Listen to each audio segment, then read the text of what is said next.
What's up, guys? It's me.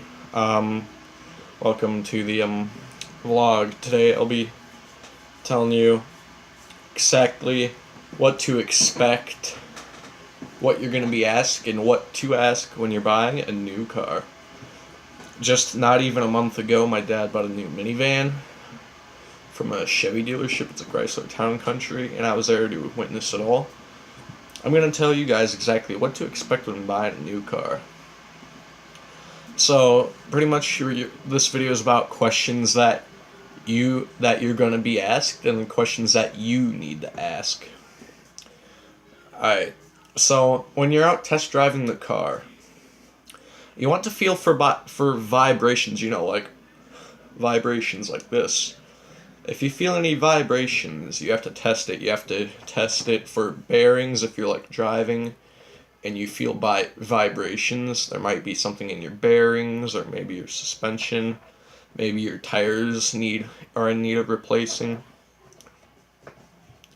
If it's vibrating while you're driving, it's got to be one of those things. And also feel for vibrations when you're stopping. If you feel vibrations when you're stopping, there's most likely going to be something wrong with your brakes if it's going to be vibrating. Now, alright, when you ask about the car, you want to ask them how old the car is. You want to ask them how many miles is on it. And you also want to ask if it's ever been in an accident. You especially want to ask if it's ever been in an accident. Because if it's ever been in an accident, there's been damage reports, you have to know about it before you buy the car.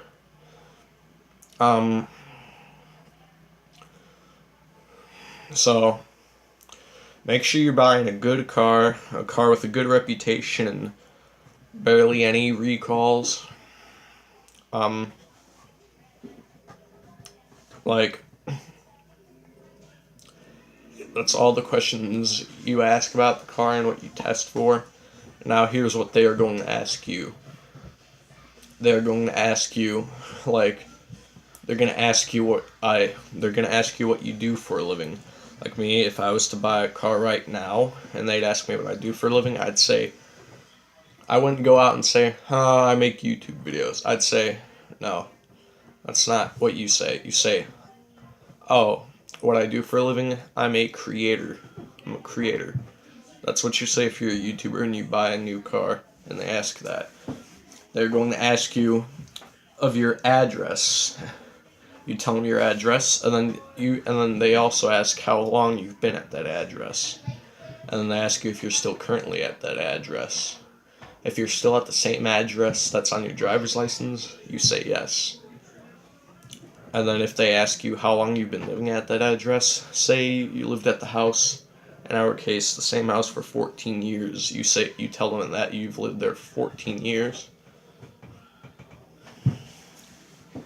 Alright. They are also going to ask you for your social security number and your birthday. You also need a good credit score. Like in my case, my dad's credit score was so bad, it was literally at 0. Like literally, he had to have my granddad co-sign for the car, because if he didn't do that, he wouldn't have got the van. But since my granddad did co-sign and he has a good credit score, he got the van. But my dad's credit score was nothing. Nothing whatsoever. So thank God he thought about granddad, otherwise he wouldn't have got the car. They are going to ask you insurance information. They're going to call up your insurance company and then confirm insurance documentation and card for the new vehicle you're buying. And then they're also going to ask you if you have a boss, and then they're going to ask you for your boss's phone number. But in my case, if I was to buy a car, and they ask me for a boss, I say, I don't have a boss. I'm a creator. I'm my own boss. And it's like that, basically. If a YouTuber and you're buying a car and they ask you what your boss's phone number is, you say, I am my own boss. I create my own content. And stuff like that. They are going to ask you, and if you have your own boss, they are going to ask you if you have a partner, like a wife, maybe a husband, And if you say yes, they're going to ask for their number. Maybe they'll be talking to them and stuff like that to see how good they are. See how they like the car. And then one more thing, I believe, you ask them, is servicing free? Or is there any warranties?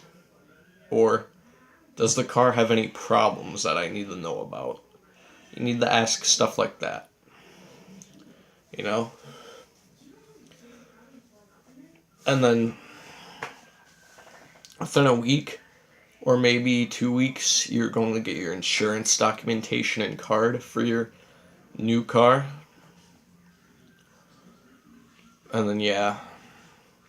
If you're buying like a brand new car, you don't have to like ask them if it's ever been in an accident or anything like that. I don't even think you need to test drive it. I think you can buy your car brand new right off the lot, since you know there's nothing wrong with it because it's brand new. And you should be good to go. Alright guys, thank you so much for watching this video. Don't forget to like and subscribe. Comment below. I want to know if you guys enjoyed the advice I gave you. Thanks for watching. Let's bring this channel back to fucking life. Woo!